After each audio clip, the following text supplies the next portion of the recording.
remember I arrived at the airport 2 hours early. I still almost missed my flight even though I was at the airport. Not because the gates changed, not because the flight was cancelled, but simply because I was not paying attention. Hello!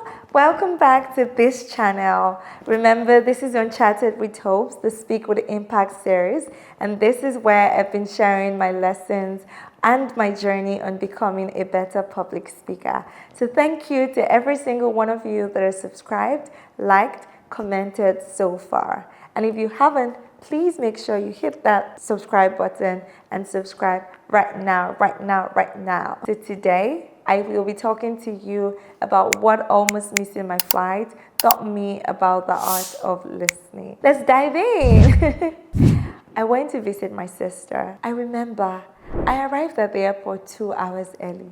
I was feeling myself because it was a domestic flight, so I didn't think there was going to be any issues. I still almost missed my flight even though I was at the airport. Not because the gates changed, not because the flight was cancelled, but simply because I was not paying attention. Fun fact, I was there and I was doing absolutely nothing, but I did not hear a word of what was said when the announcement was read. And what that moment revealed for me changed what I think about clear communication. What had happened that day was I got to the airport, I settled in, I was just waiting. I decided to go buy food. And in the process of going to buy food, the flight had been delayed and moved. So I just went and I sat down there. And that's how I forgot myself. I thought there was no announcement since they had moved the flight earlier. By the time I got to my gate, it was closed. What followed was immediate panic. I started running. Will I go and take the train? What will I do? I was panicking like crazy. And then, by grace, I was let through. And the lesson hit me. I was physically present at the airport, but mentally, my mind was somewhere else. And this is exactly what happens in communication. Most of us listen to respond, not listen to understand. We need to learn to listen to understand and not to respond. Most of us listen with the intention to reply. We begin forming our response while the other person is still speaking. That means that we are responding to what we think we heard, not what they actually communicated. I am very guilty of this, so I can share this. We're responding to what we think we heard. We need to start listening for feeling, not just the content. What is this person actually trying to communicate to me? What is this person trying to communicate beneath the real words? That's where the real message is. Number 2, we need to wait until people finish, until they fully finish, not almost finish. Wait for them to finish. Toby, wait for them to finish. Then pause for 1 second before you respond. That pause, it changes everything about the quality of our response. It changes everything about the quality of what we will be responding to. So ask one clarifying question before you give your perspective. So you can say something like, what I'm hearing from what you're saying is, I want to become a better speaker. Is this what you're trying to communicate to me? This builds trust and it sharpens your response.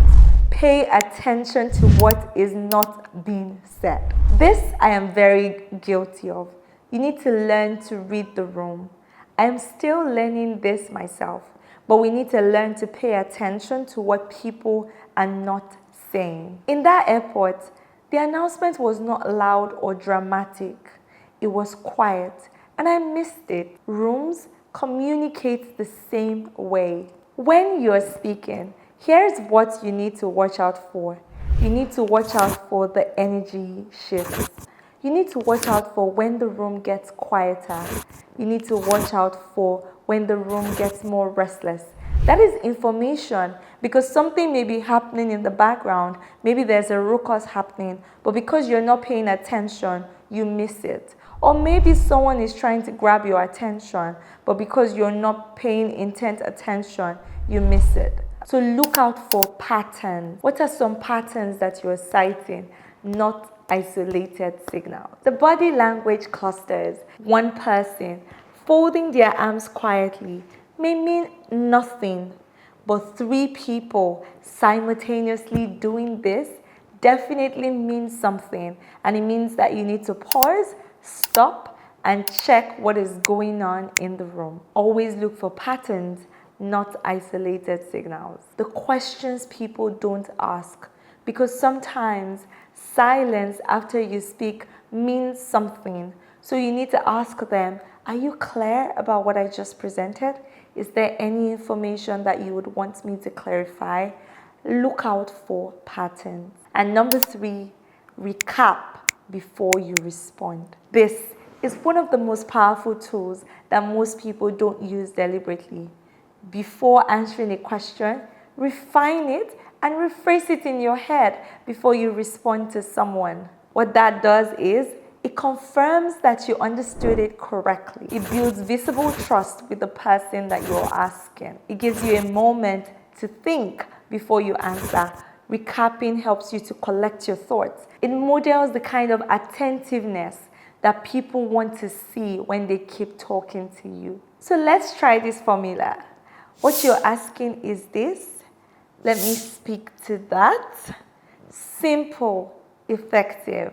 What that does is it immediately elevates how you communicate and how you are perceived by the room. So in conclusion, presence is being there fully, mentally and physically. It's about attention. You can be in every meeting, in every conversation, in every presentation, and still miss moments that matter if you are not listening attentively. So your challenge this week is, in your circle, in your next conversation, focus fully on understanding, not responding, and then answer it. Notice what changes, and please, I would love you to tell me what shifts when you do this in the comment section. I'm really rooting for you and looking forward to seeing this. This is the Speak with Impact series. Cheers!